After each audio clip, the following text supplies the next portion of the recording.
Estão aqui comigo minha querida irmã Anice, cofundadora da comunidade. Muito obrigado por ter vindo. Doutora Roseli, paz, bem, que Henrique, alegria. paz. Eu estou aqui bendito entre as mulheres hoje, né? Que maravilha, que maravilha. Mas hoje nós vamos conversar sobre um tema que parece que é meio aleatório, meio utópico. Não, mas é uma realidade de nós que evangelizamos, principalmente a senhora com o seu profissionalismo. Que se trata do sofrimento na separação. Primeiro cumprimento, doutora Roseli, nossos telespectadores, depois a Anice. Que bom, né? Estamos aqui novamente, a você, né? Seja bem-vindo aí para estar nesses minutos ou nesse tempo, né, de manhã conosco. Maravilha. Anice, está feliz? Claro, Henrique, é tão bom nós podermos servir ao Senhor, né? Levando a palavra de Deus aos corações e também levando essa forma, né, de poder ajudar. Quantas pessoas estão sofrendo, quantas hoje possam ter acordado tristes, desanimados, mas vamos ficar com essa palavra, né? Não temas, eu estou contigo, isso diz o Senhor ao teu coração nesta manhã. Que bom. Doutora Roseli, vamos definir primeiro separação. É um rompimento? O que nós podemos definir? É uma partida, né? Uma partida, é uma ruptura, enfim, geralmente está ligado a uma experiência dolorosa, né? Dolorosa. Então, Dolorosa. por isso o sofrimento. Ela gera um sofrimento. Quando não se tem uma elaboração, né, dessa separação, dessa perda, né, que pode ter as mais variadas expressões, né, de abandono, tanto a nível de família, de relacionamento conjugal, né, enfim, o termo separação, naquilo que está ligado a um processo de dor durante muito tempo, vai gerando o quê? Um sofrimento. E o sofrimento é uma experiência, né, aversiva, uma experiência negativa, acompanhada de muita dor emocional, de muita infelicidade. Né? A senhora usou um termo aí assim, agressivo. É uma agressão mesmo na nossa parte psíquica e que se torna uma agressão, às vezes até física, né? Sim, todo o processo, né, de separação, vamos imaginar, de um casal, né? Vai, de alguma forma, gerar, né, um processo de dor emocional. Essa dor emocional, ela pode ter as mais variadas expressões, né? Vem a raiva, né? Vem a mágoa, vem a culpa, vem o ressentimento, vem aquela sensação de perda, de fracasso, né? Porque as pessoas, elas se unem com um certo propósito. E quando esse propósito não chega a termo, não chega à sua expressão máxima, né? Vai gerando de alguma forma, né, muita frustração, decepção. E isso são emoções que, no fundo, denotam uma emoção assim carregada de raiva, né? Raiva, às vezes, diante do outro que foi embora, né? Raiva por não ter tido a capacidade de segurar um relacionamento, né? Então, as mais diversas expressões de dor emocional por ocasião de uma separação, seja uma separação conjugal, seja uma separação entre pais e filhos, seja uma separação em qualquer nível, né, de relacionamento. Eu vejo também que às vezes a pessoa teve um noivado, um namoro muito longo e confiava tanto, e que depois rompe-se esse vínculo e a pessoa nunca mais tem outro relacionamento, ela carrega decepção, ela carrega depressão. É também um sofrimento de uma separação ainda não conjugal, mas que ela sonhava. Né? Então, aí há toda uma frustração na expectativa, né? Que as pessoas, elas entram, às vezes, para um relacionamento esperando algo do outro, né? Nessa expectativa de que o outro vá confirmar aquilo que ela espera, né? Mas, às vezes, isso não acontece e vai gerando, então, um distanciamento, né? A senhora, poderíamos dizer, eu queria que a senhora ficasse bem à vontade para explicar as experiências que a senhora tem nisso, como nós vamos cuidar disso. Mas a gente fica pensando assim, será que eu não sei administrar minha perda? Sim, É isso? Também. Então, tudo envolve, diante da dor, do sofrimento, né, de uma separação, de uma perda, nós precisamos, assim, tomar uma posição. Ou eu aproveito essa situação para eu poder crescer, para eu poder amadurecer, para eu poder me reconstruir, para eu poder me conhecer melhor, né? Ou essa situação pode evoluir para um processo de aniquilamento ainda maior da minha vida, onde eu não vou ter mais possibilidade, né, de olhar de uma forma nova, mas sim de um desmerecimento, né, de olhar apenas como uma experiência de fracasso, e você começa a entrar num processo, então, às vezes depressivo, ansiógeno, e isso vai para te levar a quadros ainda, né, mais sérios, mais graves, não? Então depende tudo da nossa postura, como nós vamos então querer desenvolver o nosso, digamos, a nossa montanha interior, né? Vamos colocar essa expressão. Suponhamos que você está diante, assim, de uma montanha intransponível, né? Diante desse momento que você está vivendo, eu não sei qual, às vezes de separação, de dor de separação, sozinha, sozinho, decepcionado, frustrada, enfim, né? Chorando, entristecido, porque você se deparou com um sonho que foi desconstruído, acabou. Você acordou para uma realidade não tão feliz assim. Então, diante dessa realidade, diante desse sofrimento, qual seria a postura, qual seria a sua atitude, qual seria o seu mover, o seu movimento de em busca do quê?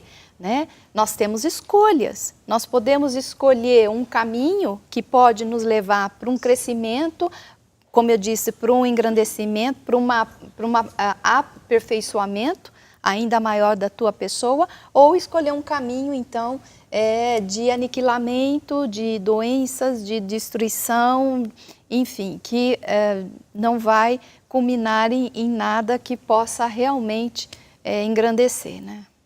Eu queria abrir um pouco o leque, porque eu sei que, na verdade, né, Irmanice, eu acho que, na verdade, a gente vai pegar mais a parte conjugal ou a morte de alguém, que são dores profundas, são sofrimentos reais, mas se eu não souber administrar, eu carrego anos isso e não vivo.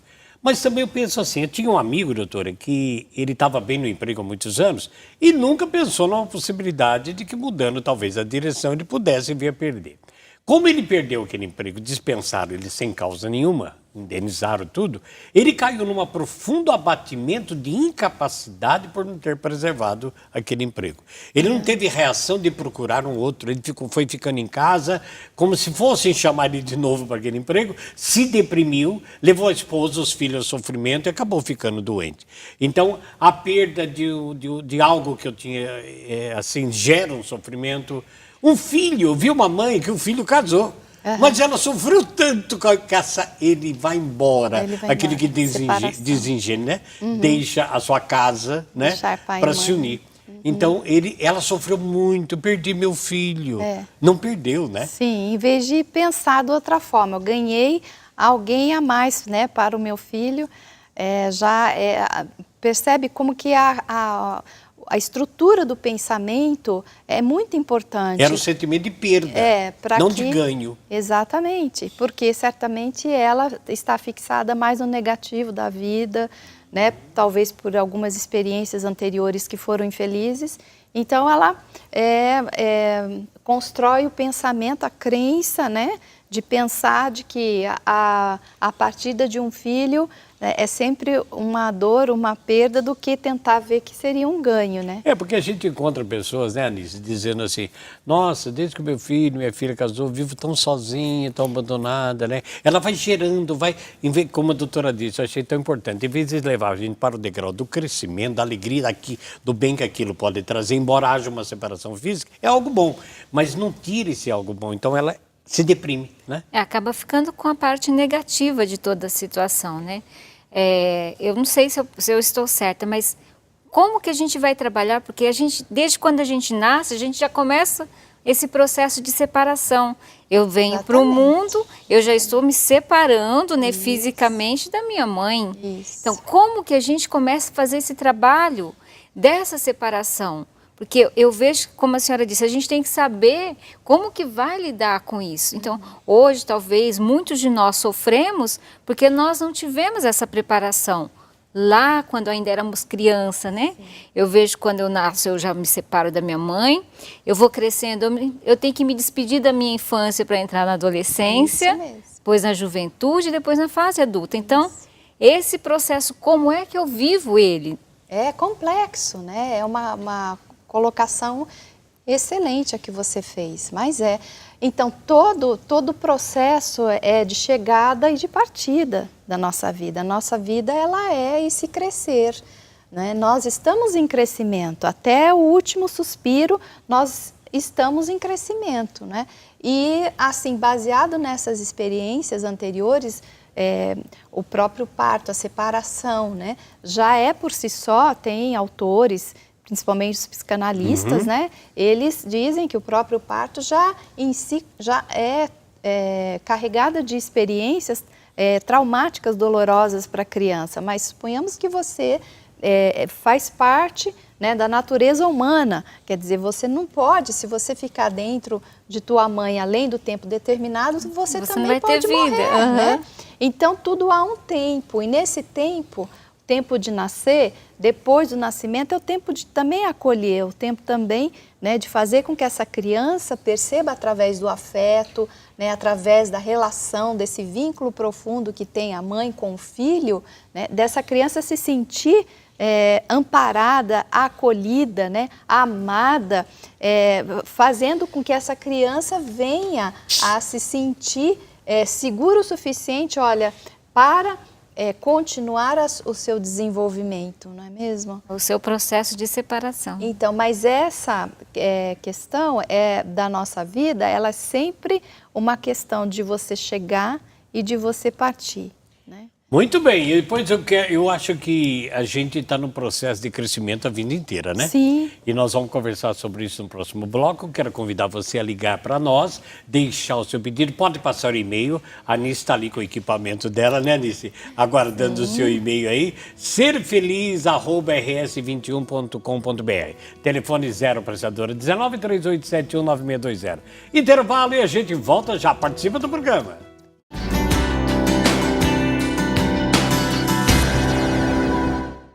Meu amado e minha amada, nós na sequência do programa, eu quero agora me dirigir novamente à doutora Roseli, falando justamente isso. Nós estamos então num processo de crescimento até o final da nossa vida. E nós podemos ficar paralisados, vamos dizer, quando a gente fica preso a perdas, que todos nós somos suscetíveis, a gente fica parado lá, querendo voltar àquela situação, nós não crescemos. Não. E nem nos curamos. Então, depende, né? Porque nós precisamos aprender também a nos despedir daquilo que não se tem mais condições de modificar, não é mesmo? Nem diante de uma morte, né? Saber despedir, aceitar. Eu acho que o grande desafio do ser humano é aprender a aceitar as coisas, né? Aceitar aquilo que não pode ser mudado. Então, às vezes, essa dificuldade, pelo menos a gente encontra muitos dos pacientes, né, que passam por processos de dores, de perdas. Atualmente estou com vários pacientes, enfim, um deles que eu me recordo sofre muito por ter perdido um relacionamento de 3 anos com uma pessoa, e esse homem está passando por um processo ele entrou numa depressão clínica devido a um rompimento de um relacionamento. Então, ele demorou assim um pouco para buscar a ajuda, né? Mas ele já estava num processo agudo de sofrimento, e com isso culminou num transtorno distímico, enfim. Mas o que ele diz? Eu não consigo aceitar. Eu não consigo aceitar. Parece que calcificou, né? É difícil saber que eu tinha tudo, estava num relacionamento feliz. Ela até me dizia, olha, a gente precisa mudar isso, você precisa olhar aquilo, tal. Mas eu não me dava conta, eu não percebia que eu tinha que mudar, ou que eu tinha que rever, ou que eu tinha que fazer aquilo de outra forma. E até que chegou um momento, ela disse, não dá mais, eu já não estou mais com você, né? E simplesmente rompeu abruptamente. Isso foi mesmo. Porém, ele está há 3 anos tentando elaborar essa perda, né? Aceitar, reconstruir o fato que ele não pode mais ter acesso àquela pessoa, mesmo porque aquela pessoa já está em outro relacionamento, e, no entanto, ele vive como se estivesse vivendo o momento do rompimento. Ele está vivendo o primeiro dia lá, né? Isso, então, é um processo de dor intenso, né?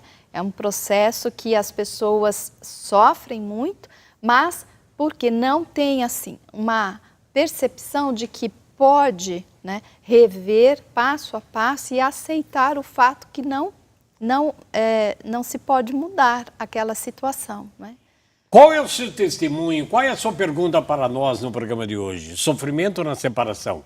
0 operadora 19 3871 9620 e o e-mail para você passar serfeliz@rs21.com.br.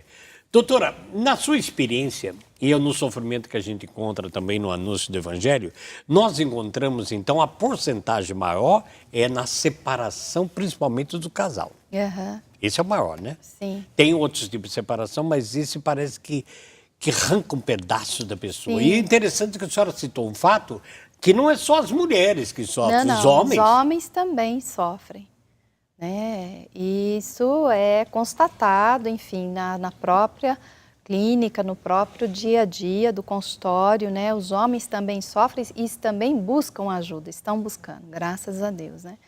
Por suas perdas, por suas dificuldades de elaborar situações assim, de dor, de despedida. Então, é uma realidade. E é interessante, sabe, gente, porque a doutora Roseli trabalha praticamente quase todo mês com um encontro chamado Vivência Terapêutica. E a gente que já acompanha um pouquinho de longe sabe também que nesses momentos a gente vai perceber, né, doutora, que os pais, né, romperam, os avós romperam, e parece que a pessoa carrega uma situação de culpa do pai que separou, da mãe que separou, e vem para o casamento quase que já realmente passando na geração. Isso pode ser? Pode ser. Isso nós vamos constatando que famílias, né, casais de gerações anteriores que houveram separação, que os casais se separaram, né, a porcentagem de que um descendente venha a repetir esse caminho é muito maior, né? Parece que fica muito mais fácil ali a sequência, né, dessa repetição de separar, né, por várias dinâmicas inconscientes que acontecem mesmo, né? Então, famílias onde se apresentam muitos casos de casais que rompem relacionamento, a tendência é os descendentes também repetirem. Então, é uma questão... Então, a importância, a vivência por causa disso, né? É uma questão séria, né? Que depois você pode anotar aí o e-mail do doutor, o telefone, entrar em contato, saber quanto é que vai ter vivência ainda antes do final do ano para você participar. Parece que vai ter um agora, né, doutor? Sim, dia 26 de outubro. Dia 26 de outubro. Mas o que eu quero dizer é o seguinte, olha, quando há esse rompimento dessa parte afetiva de marido e mulher, a gente sabe que, doutora, que podemos ter, assim, uma infinidade de motivos. Uhum. Mas se fôssemos tirando um pouco a vivência dessa herança de antepassados, o que, na opinião da senhora, gera mais que depois de 5, 10 anos, parece que está tudo solidificado, há um rompimento e ambos sofrem? O que gera isso? Eu penso que a acomodação. A rotina? A rotina, a acomodação, né? Parece que não há mais assim uma incrementação, um cultivar desse relacionamento. Podemos dizer assim, perde-se o interesse de um para o outro? Em algumas áreas, sim, né? Que talvez seja até importante. Então, nesse processo de acomodação, parece-me que já não há mais o que esperar ou cultivar no outro algo novo, né? Os dois param de crescer. E esse é um aspecto bastante importante, relevante no relacionamento, né? Porque todo relacionamento precisa ser mantido, aceso, de conquista, de ajuda, de amizade, de proporcionar o bem ao outro, de fazer com que os dois possam buscar um crescimento pessoal e em relação também ao relacionamento conjugal, né? E incrementar esse relacionamento, né, com novas descobertas, enfim, eu acho que a acomodação do casal, esperar mais nada, né? Esperar o quê? Esperar mais o que do outro, né? Então, eu penso que o relacionamento pode ser comparado a uma planta, a uma árvore. Você vai e semeia, você planta aquela semente e você espera essa semente brotando e até chegar nos frutos, né? Na idade madura, quer dizer, você precisa o tempo todo estar vigiando, estar plantando, estar regando, estar cuidando desse relacionamento em todos os aspectos, né? Eu vejo, assim, muitas vezes o relacionamento atual está baseado muito no individualismo, né? Eu estou com o outro para mim, né? Eu estou com o outro para que o outro faça ou me sirva, né? Quando precisa haver esse olhar, estou com o outro para dar, mas também para receber, para dar e para receber. Essa troca, esse equilíbrio, esse intercâmbio, muitas vezes é negligenciado entre o casal. E com isso vai acontecendo as descompensações.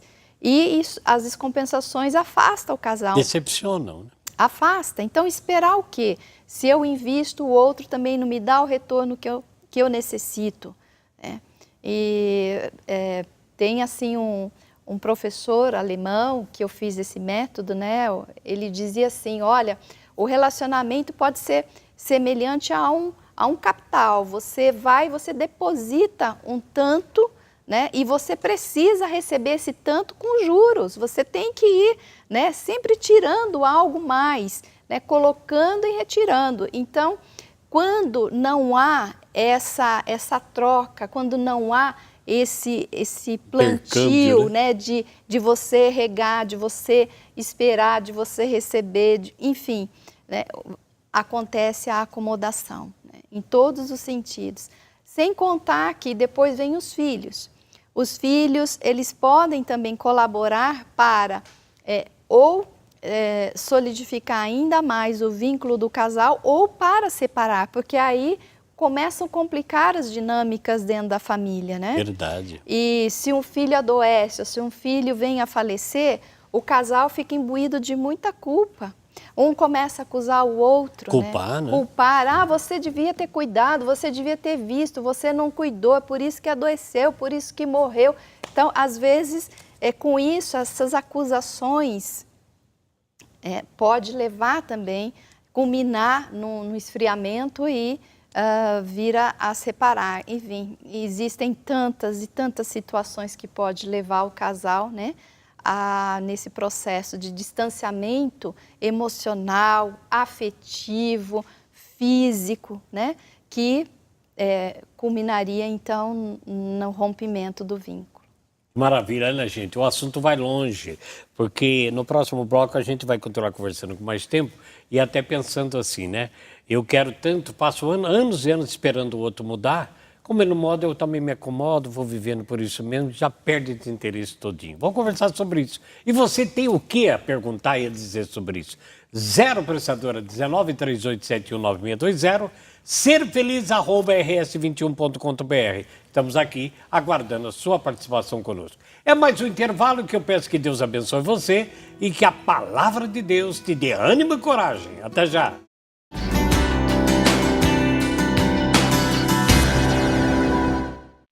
Meu amado e minha amada, continue ligando para que você participe. Irmã Anice, nós temos aí alguma participação por e-mail?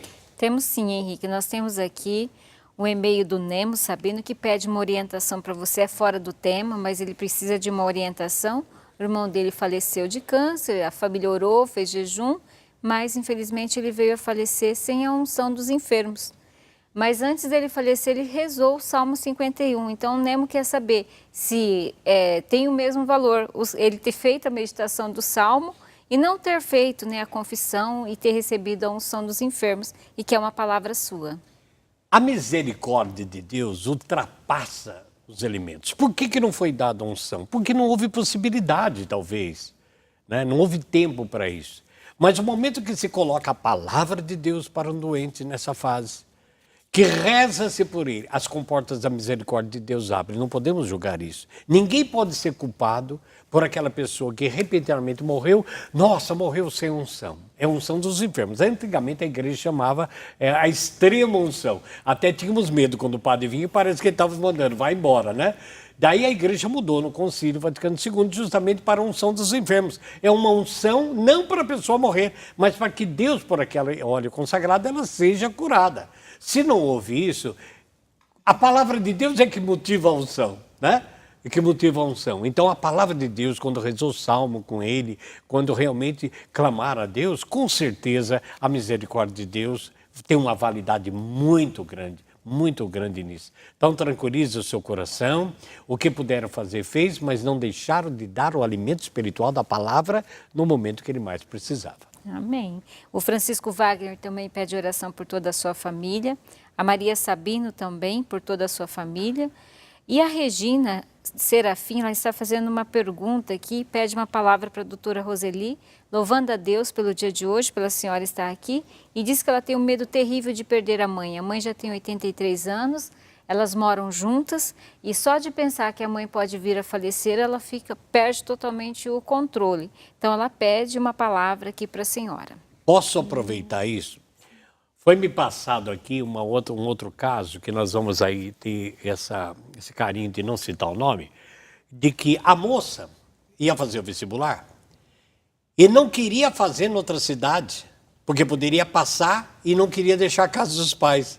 Então eu não vou fazer, não vou estudar fora, porque ela, filha, não queria ficar longe dos pais, né?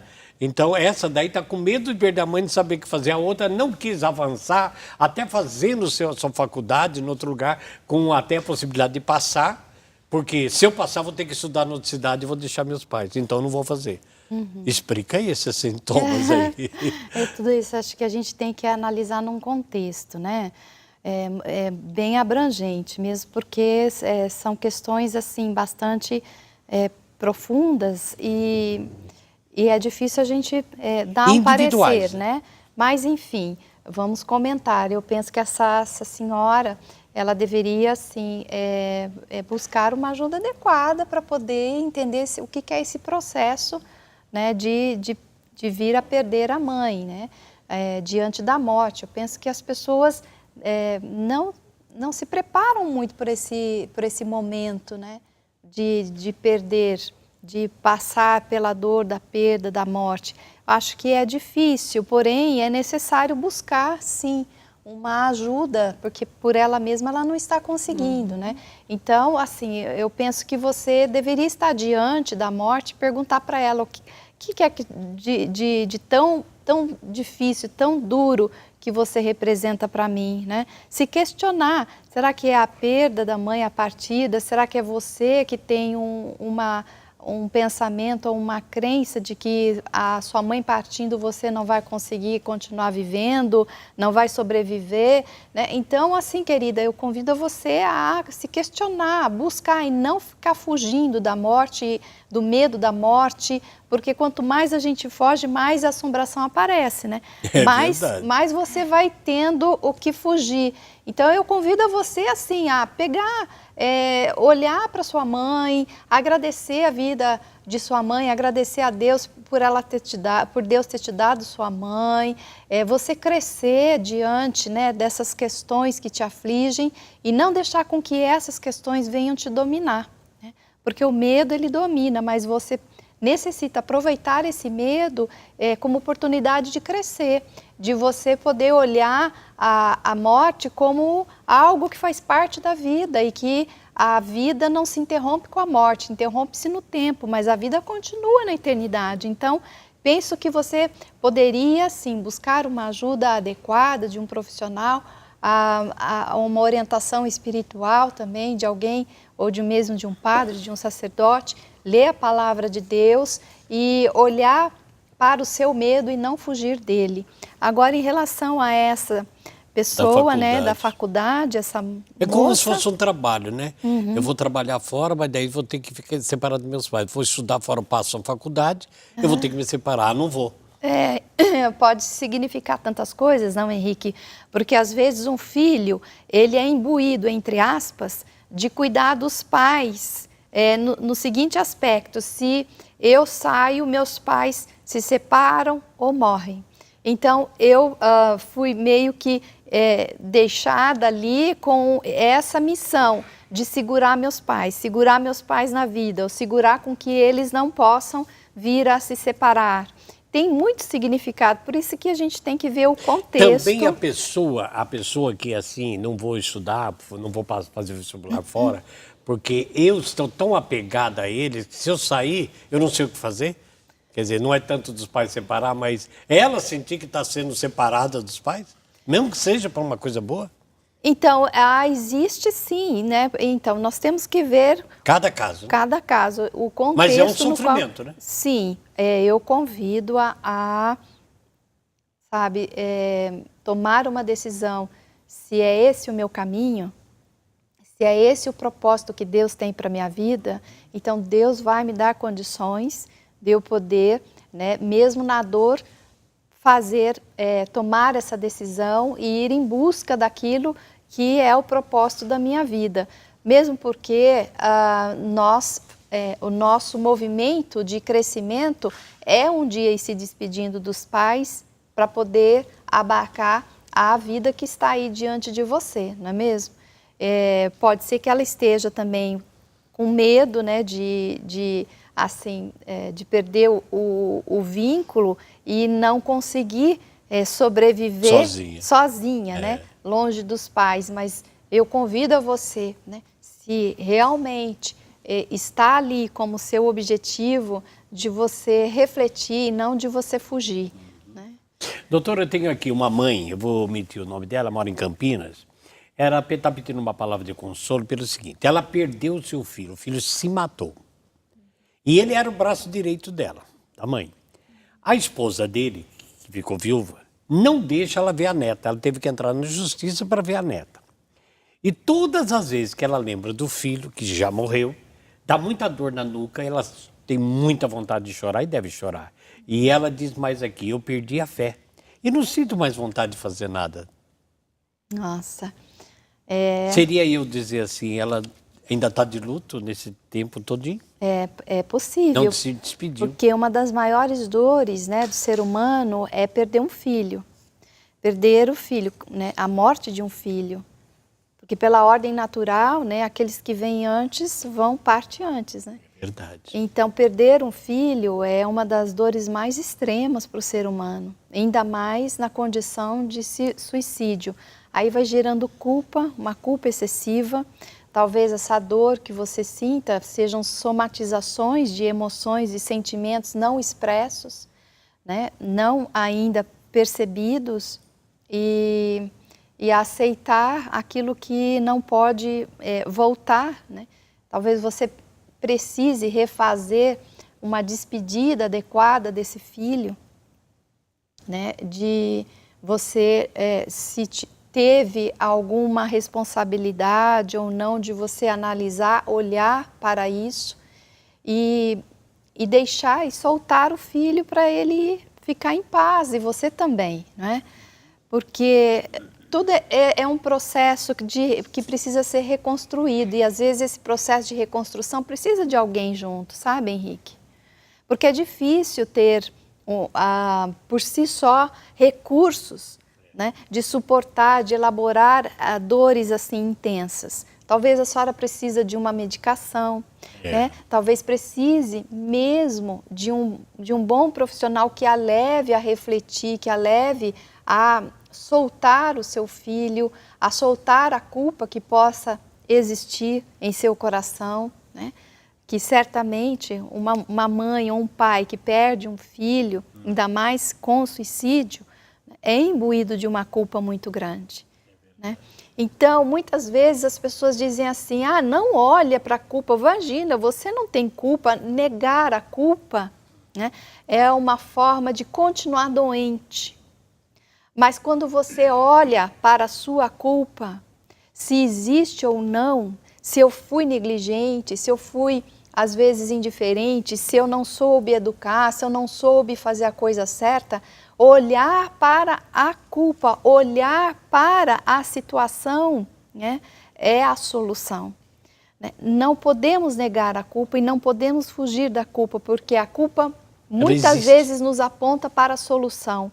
Quem não sabe lidar com a culpa não vai crescer, porque olhar para a culpa pode nos apontar o caminho de solução para sair desse quadro, né? Por falar em culpa, vou omitir o nome do meu irmão, que mora em Pederneiras. Um grande abraço.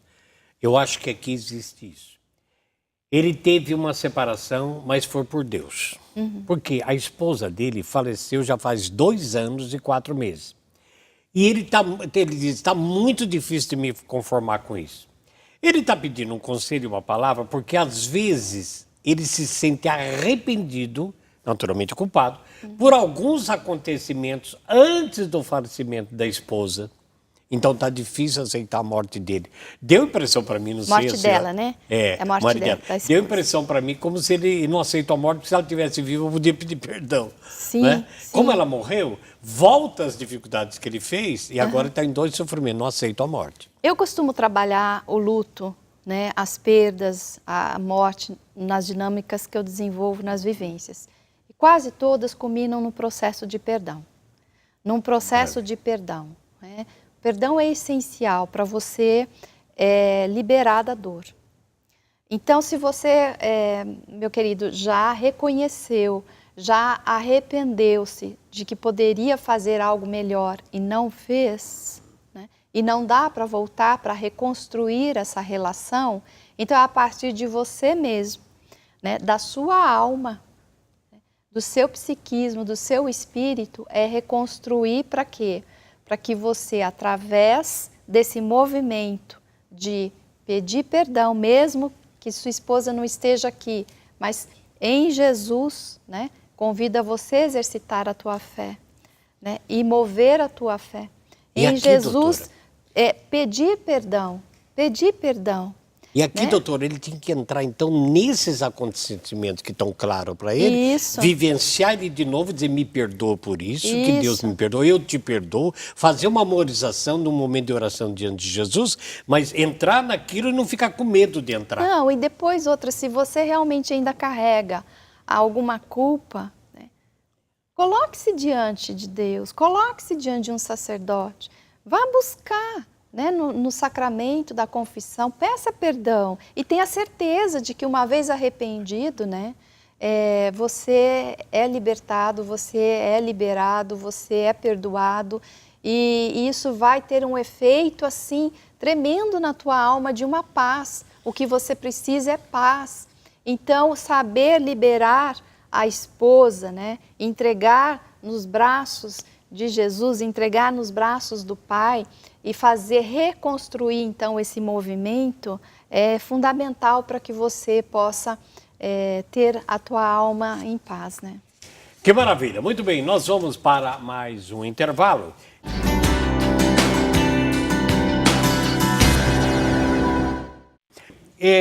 Doutora Roseli, já está na tela aí os caracteres dela, o contato dela? A Joana de São Bernardo está perguntando, doutora. Doutora Roseli, quando vai haver esse tema vivência? Ele é destinado para quem? Só para casal?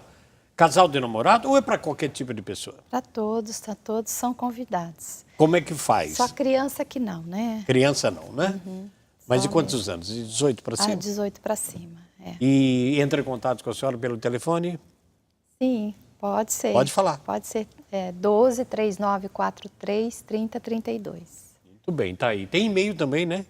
Tem. Pode falar também, já está na tela, eu acho. Vamos ver se a gente lembra aí. Vamos deixar o do Face, né? É o do Face, né? Da Vivência Terapêutica Roseli. Isso, tá bom. Tá aí na sua tela, entra em contato. É uma maravilha, gente. Você nem imagina como é que abre a dimensão do nosso ser. Eu tenho aqui uma pessoa de Campinas, Epifânia. Ela diz, Atualmente, doutor, estou separada depois de 27 anos de casado. O motivo da separação foi o vício, né, naturalmente do esposo. E ele estava ficando muito agressivo, mas eu não estou feliz. Eu gostaria de saber da senhora como aceitar ou lidar com essa separação, ou devo trabalhar na reconstrução do meu casamento para que ele volte. Nossa, quem precisa realmente escutar, né, o seu coração, acho que é você mesmo, né? Porque, olha, se é possível reconstruir um relacionamento, bendito seja Deus, que bom, não é mesmo? Maravilha. Agora, se não for possível, né, então trabalhar de uma forma melhor possível para que haja uma separação bem-sucedida. Ah, mas Roseli, tem separação bem-sucedida? Tem. Né? Basta a gente trabalhar com afinco, basta a gente trabalhar de uma forma que apazigue tanto de um lado quanto do outro. Sair de um relacionamento, já que tem que sair, em paz. Em paz, né? Liberar o outro, não foi possível, né? Reconhecemos, nós dois não foi possível, não era isso que desejávamos, não era isso que planejávamos, né? Pelo menos um dos cônjuges, certamente, né? Mas culminou nessa separação. Então, o que cabe a mim, eu vou manter em paz, vou te conceder, né, a paz e eu vou procurar a minha paz. Eu vejo que não tem outro caminho a não ser que você trabalhe, de fato, essa separação, né, para que os dois possam, pelo menos a pessoa que ficou, né, não a que partiu, fique apaziguada, né? Eu acho que é importante isso. Eu queria fazer uma colocação para você que está nos ouvindo. A gente não está tentando passar para você que você pode separar em paz. Não, ao contrário. Mas nós estamos falando do sofrimento que nós, evangelizadores, doutora Roseli, como profissional evangelizadora, a gente sente cada dia. Sim. As dores, o sofrimento, as mágoas, as raivas, ódios, depressão que as pessoas estão vivendo em vista de uma separação, às vezes de anos. Sim. E que não vivem. É buscar com essas pessoas a sua cura mental, espiritual, levar ela para Jesus, que às vezes são casos já consolidados e a pessoa continua escrava disso. Sim, né? sim. E que as pessoas que estão juntos, abalando os seus casamentos, que elas percebam no seu relacionamento que você não pode cobrar o outro para fazer o que você quer, mas você tentar fazer e receber, como a doutora disse. Conhecer-se a si mesmo, as suas virtudes, as suas limitações e do outro também. E tentar reavivar hoje, com ânimo, com coragem, as descobertas do valor de um e outro para manter o seu casamento e não entrar nesse turbilhão que o mundo está vivendo de sem família e sem Deus. Né? Sim. Mas para aqueles que sofrem, e a gente sabe que são milhares de pessoas que nos veem, que nesse instante não sabe o que fazer. Vários tipos de perda, mas o maior percentual é justamente a perda da pessoa que eu convivo, do meu cônjuge que eu convivo. Então, por esse sofrimento, nós estamos buscando com a doutora Roseli a sua cura, a sua libertação. Não é aceitar jogar para lá, mas o reconhecimento que eu posso existir, que eu posso viver, né, doutora? Olha, tudo que é muito fácil, nós temos que duvidar, sabia? Porque relacionamento é uma construção difícil, é desafio, é desafiante, né? Jesus mesmo já havia falado, olha, o caminho largo, né, não vai te conduzir para o céu. O caminho para o céu é um caminho estreito. Então, nós podemos dizer assim, então um relacionamento, um casamento, ele também se torna um caminho estreito. Porque sabemos que não é difícil conviver, não é difícil é muito difícil se relacionar, né? É difícil construir um relacionamento sólido, um relacionamento saudável, é difícil, dá trabalho, né? Por isso, nós também temos as compensações, né? Há compensações, aqueles que souberam investir, aqueles que puderam investir num relacionamento para dar certo.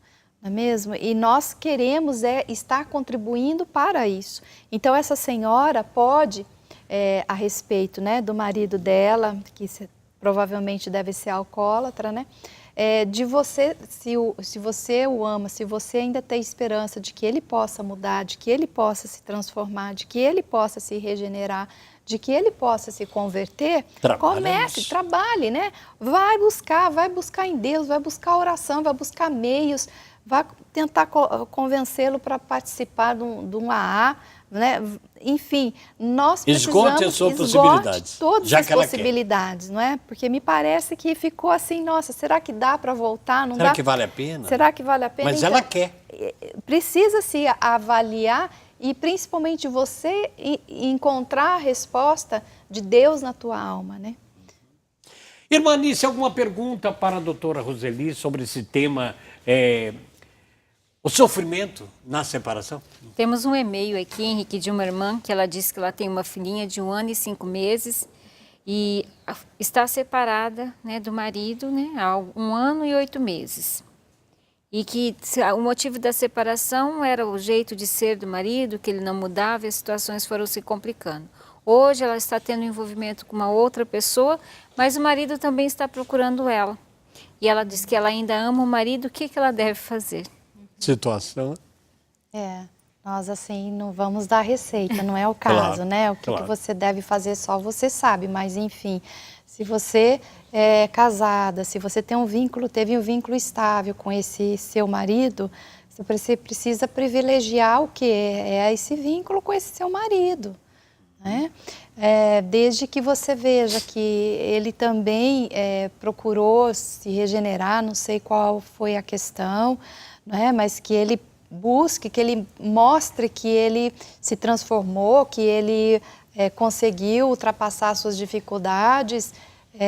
Eu penso que o vínculo primário do sacramento, do matrimônio, tem que ser privilegiado. Claro. Não é mesmo? Claro. Então, assim, eu acho que olhar para essa questão num contexto muito abrangente de você ver se você o ama, né? Como você disse. E ele, por outro lado, possa ter mudado, se transformado, por que não é mesmo? Mesmo porque esse segundo vínculo não está de acordo, né, com o que diz a palavra do Senhor, não é mesmo? O que não pode também, doutor, é ela aceitar ter relacionamento com ele e ele continuar naquela vida, né? Sim. Porque daí piora mais a situação. Mas se há possibilidade de uma volta, de um reconciliar e ela ama, lute por A isso. reconciliação é um grande valor. Nossa, é o que uma nós graça. buscamos. É uma graça. Não é? A reconciliação é assim o ápice, quer dizer, os dois se perdoarem, os dois reverem, os dois se arrependerem, né? Os dois se humilharem diante de um e de outro pedindo perdão, né? E eu acho que o perdão é algo assim... É uma reconstrução sólida. É algo assim sublime e sagrado, né? Verdade. Então, eu convido você a refletir melhor. Muito bem, tá aí.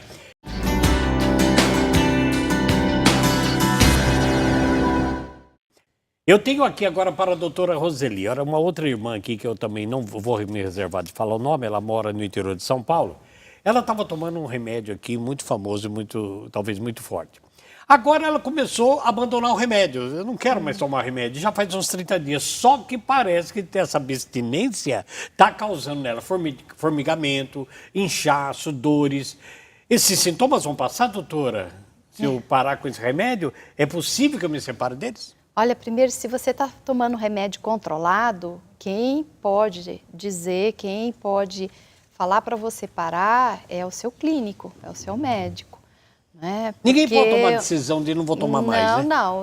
Porque as consequências a gente não toda sabe. descontinuidade de medicação pode, né? Principalmente remédio controlado, tarja preta, o remédio tem uma dependência bioquímica. Então, para fazer esse desmame, você tem que estar com orientação médica.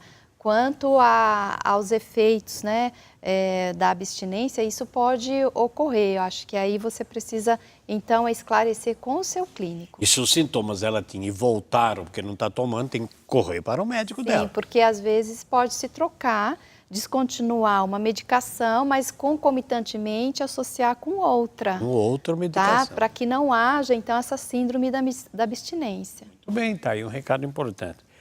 Doutora Severina mora no Rio de Janeiro, no interior, Itaguaí. Como é que é possível viver com pessoas dentro de casa que não tem diálogo? É um grande desafio, né? É desafio, né? É desafiador, porque quem não tem diálogo, não tem conversa, Entra e sai, não fala nada. aí precisa avaliar, né, esse mutismo. Esse mutismo deve ter alguma causa, alguma razão. Né? Ou então é o tipo da pessoa do seu temperamento ser mais calada, que pode também ir reestruturando isso. Né? Tem mulheres que são mais faladeiras, tem E os homens homens que são mais são muito quietinhos, né? Pode também acontecer o contrário. Precisa exercitar. Por que que se fala demais? Às vezes, se você aprender a falar menos, pode ser que o outro comece a falar também. E se esse chamado diálogo aí, entre aspas, for para acusar, brigar, xingar, cobrar, não vai ter nunca mesmo. Não vai ter nunca. Então, cada caso é caso.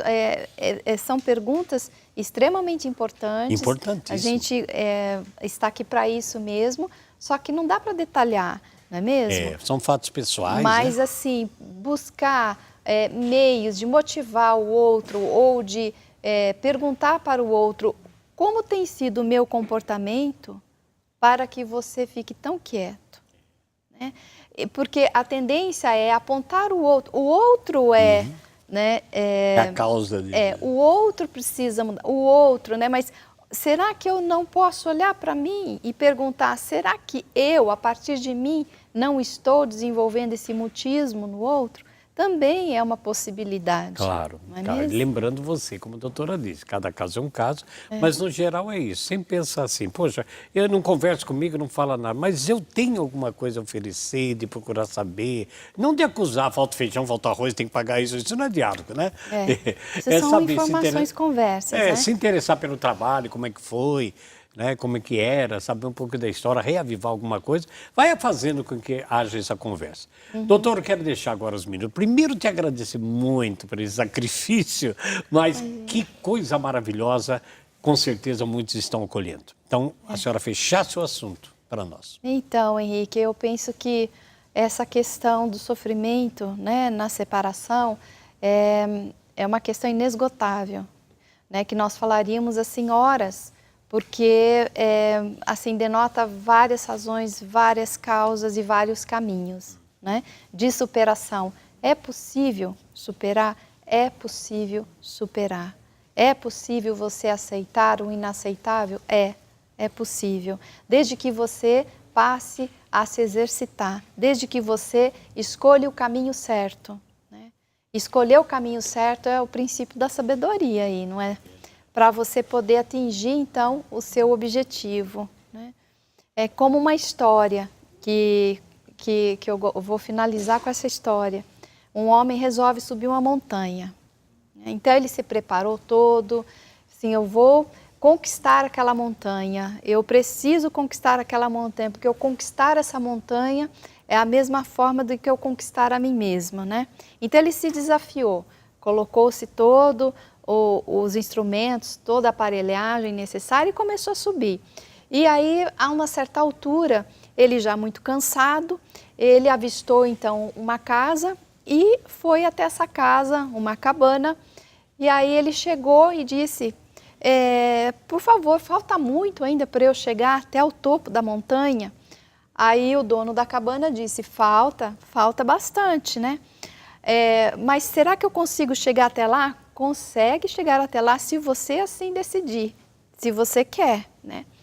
Mas eu posso te fazer uma pergunta? Né? O dono da cabana disse, o que você observou da montanha ao chegar até aqui? Aí ele disse, sinceramente, eu não parei para pensar e nem para observar o que eu poderia estar aproveitando, mas no entanto eu cheguei até aqui. Então eu sugiro com que você, daqui até o cume da montanha, você passe a observar à sua volta o que existe e você perceber todas as paisagens. E não desista de chegar até o cume, que você terá uma grande surpresa. Aí esse homem fala assim, nossa, mas que surpresa é essa? Me adiante, porque vá que eu não consigo chegar até lá. Aí ele disse assim, não, você terá essa surpresa, mas você mesmo irá chegar até lá e saborear dessa surpresa. Aí esse homem, Então decidiu e eu vou partir e vou chegar até o cume da montanha. Então ele foi passeando, foi vendo com muito esforço que à medida que ele subia, né, a paisagem mudava, as árvores pareciam ser de outras tonalidades, a água ficava mais límpida. E ele chegou a uma certa altura que, de repente, ele viu aquela casa onde ele estava, né, numa aldeia, rodeada assim de nuvens. Então ele estava muito acima das nuvens. E aí ele começou a refletir, puxa, eu às vezes passo por dias em que eu não consigo ver o sol, mas aonde eu estou, eu vejo o sol, porque o sol se encobre, né, diante das nuvens. As nuvens fecham o sol, não é mesmo?